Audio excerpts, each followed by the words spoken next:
Welcome to the first ever episode of the Bright and Ugly campaign. Now this is going to be a video series where I'm documenting what's going on in the Dungeons & Dragons campaign I've got going on at the moment.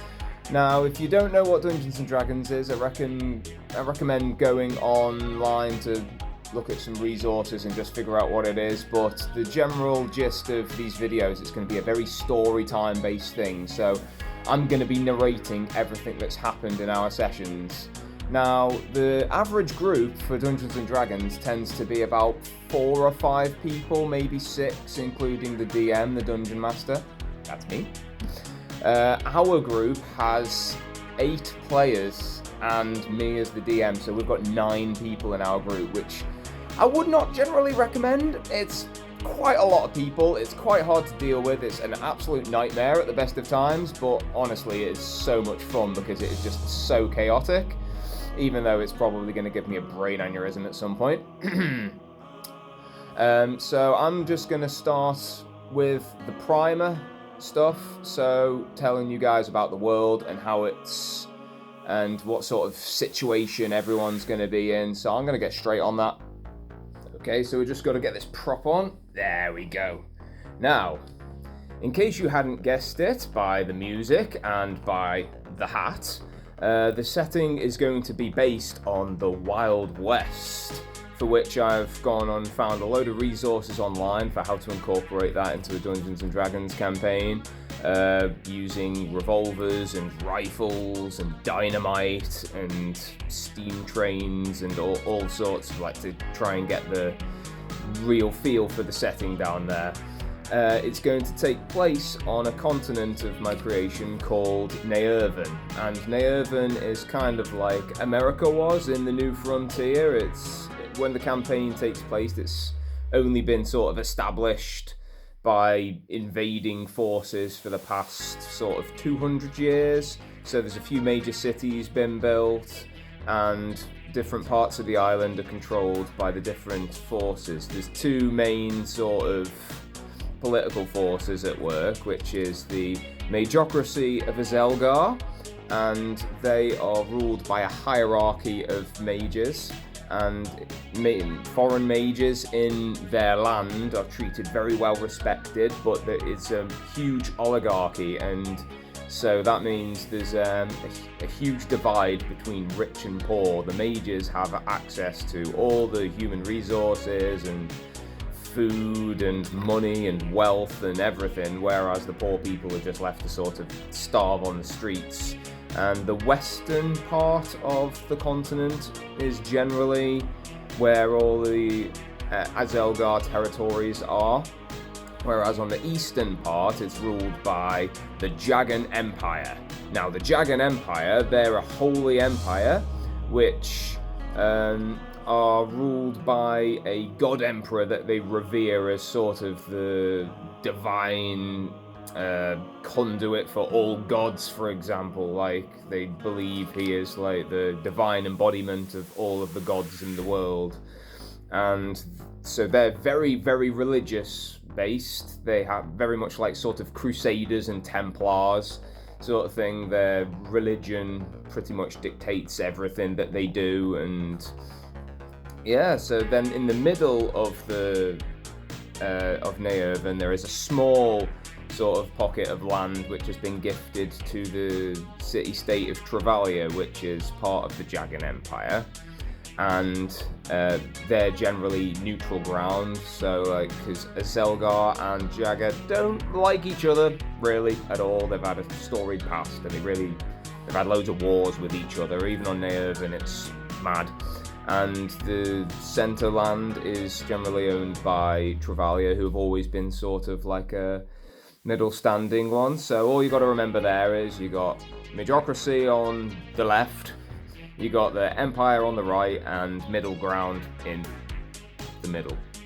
So that's all the forces that there are there. And yeah, that's about it there. Now there's one thing that I almost forgot to mention, which is magic in the world. Now in D&D campaigns, most players can create characters that are magic classes. We've got all sorts of different options there. We've got sorcerers, warlocks, paladins, clerics. There's loads of different choices there. But in this world, magic is sort of a dying art. Like, it's slowly just becoming less and less common to see someone that is gifted in the magical arts. So for this campaign, I decided to give the players a tough decision, and only one of them was allowed a magic character. And so what I did for that was I put all of the names of all of the players that wanted a magic character or would have liked to have the option to have a magic character into the cowboy hat, and drew one out at random, and that was the person that managed to create the magic character there. Okay, so I'm going to go through the characters in the campaign for you now. Now, I did say previously there's 8 of them, so this might take a little while, but we've got quite a little group here. Please excuse the crude drawings, but let's begin with Ziltorin. Now, Ziltorin, he's a half-elf fighter. I don't know why I drew him so angry, but it's mostly because I guess he's more sort of very stern and reserved, very much to himself. He comes in when it's time to fight with his sword, slender ass, just jumping around the battlefield, stabbing people, and says nothing about it afterwards. Very cold. Generally doesn't interact with the rest of the group so much, but yeah, he seems very reserved, and nobody really knows a lot about his past either, because he doesn't really talk about it. Although that does seem to be a running theme with a lot of the group here. I know a lot of them have some quite hefty secrets. But yeah, that's him with his sword, his terrible sword. Next up, we've got, what a character, we've got Commander Wad. Now, Commander Wad is a human gunslinger, one of the custom classes in the campaign, and he is massive, hence why his really long body. Now, he tends to wield a hatchet and a revolver, and Wad, he has had a storied past in the Jagan Empire as one of their key commanders in a major battle that happened in the past, and so he's gained fame even though it was 20 years ago, and he's quite haggard by the lines under his eyebrows, and he's got unkempt beard, but that won't change how he feels about people in the world. He's very charismatic, a lot more so than a lot of the other people in the campaign, and he's always got a sense of justice, believes in doing the right thing, even though he hasn't been with the Jagan Empire in a very long time. Next up, we got Eurasian. Now, Eurasian is, I believe that name is a reference to a previous character that I don't think anyone will get. Eurasian is a female human gunslinger. I tried to incorporate the female with the hair. I don't really know how Eurasian has her hair, but she's got a rifle on her back there and pistol in hand. Eurasian is a sass bucket, very much loves to give people back talk and get under people's skin, and but is also not afraid to jump into combat or ask questions that generally shouldn't be asked because they're rude. Eurasian, bit of an attitude to her there, and that brings me on to Jessie. Jessie's another human gunslinger. We got quite a few of those, all human and all gunslingers. Jessie's got a lovely goatee there. Now, Jessie, he prefers to wield multiple pistols and revolvers, has a nice little collection going there. He's very much like Eurasian, will have sassy comebacks to anything that people say, and is very a lot of it he says under his breath, because if he said it out loud it would cause many problems for the group. Has a very dark sense of humor, actually, even with people have things horribly wrong with them, is not afraid to make a joke about it. But if anyone goes down in the group, Jesse is usually there to help out and goes wherever he's needed. That brings me on to the other gunslinger, Sadie. Now, yes, quite clearly a woman, this one, definitely. She's got raised eyebrows. I don't know why I drew it. That was supposed to be a smirk, because I feel like Sadie smirks quite a lot at Jesse and Eurasian's jokes that they put aside. Yeah, she has a rifle as well, which she likes to use most of the time. Sadie does whatever is necessary to survive, really. She's very much... She doesn't have any sort of... I wouldn't say she's completely free of morality, but she doesn't mind doing bad things in order to gain money and survive, and she doesn't mind doing good things either. Work is work to her. But she's a bit quieter than Eurasian and Jesse, I guess, but she's got the same sort of sense of humour. I feel like all of these gunslingers have had some kind of troubled history to give themselves such a crazy sense of humour that is very dark compared to what a lot of people in the world on the continent of Neerven generally consider to be funny. We've got ourselves, going away from the humans, we've got Eliwick. Now, she is a mad little gnome. She's got a beaker there because she's the scientist class, which is one of the custom classes that I've brought up. And she is wild. She has no charisma. She doesn't get social cues like sarcasm or when things are awkward.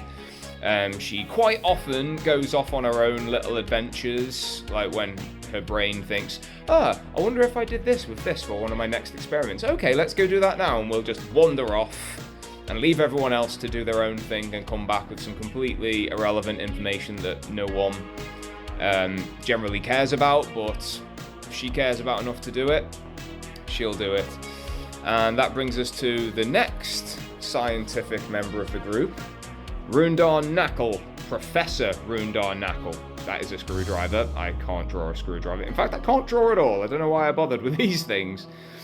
He's got a rifle. He's got a very blank stare there. I don't know if he wears glasses or not, but I've always imagined him wearing glasses. But he's kind of cold. He's a professor. He's quite quiet. Like Ziltorin, I guess, one of the quieter members of the group. Another little gnome like Eliwick, and he's if he wants to do some kind of experiment, he will go ahead and do it, and morality be damned with it. He's not evil, but just like Sadie, I guess, he'll do whatever he really feels like doing. He will just do whatever experiments he wants, regardless of whose lives it affects. But generally, he's quite good with the group because he's an inventor. He can tinker people's weapons, and he knows what he needs to do to survive. He knows he needs other people to survive, but generally he's quite a calculating character. I think he's got a lot of plans in his crazy little mind there that people need to watch out for. And last but not least, this was the weirdest one to draw. We have Relaf Arrowhawk. Now, he is an Aarakocra. Aarakocra are tiny flying people that are average about 5 foot tall. That's why I tried to draw a beak. It's just a triangle. I don't know why his wings look like leaves. They're not meant to look like leaves. He's a cleric, which means he's the only magic character in the group. His player drew the name out of the hat and managed a magic character. I think he was gonna go for something different before, but changed his mind at the last minute to a cleric class so that he has some healing potential in the group. And generally, Relaf is quite a personality. He causes a little bit of shit. He's obsessed with shiny bits, like a magpie. Loves to get the shinier the bits, the better. Really doesn't give a damn about coppers or anything like that. He wants the shiniest coins, the shiniest things you can get. And aside from that, he doesn't really have much else pertaining to his personality. He, quite like Eliwick, doesn't get a lot of social cues because Aarakocra are quite isolated away from the world compared to everyone else, and they don't generally understand sarcasm and things like that. So he has a lot of funny conversations. I imagine him and Eliwick would get up to quite a lot of nonsensical conversations, but he's quite a useful member of the group because he's got a flying speed as well, so he can fly to places other people can't reach, kind of like the support sort of utility member of the group. But yeah, that about sums it up for the characters. So I hope you enjoyed the first episode of Bright and Ugly, and stay tuned for the next one, where I will be going into the very first session that has happened in the campaign so far. Take care.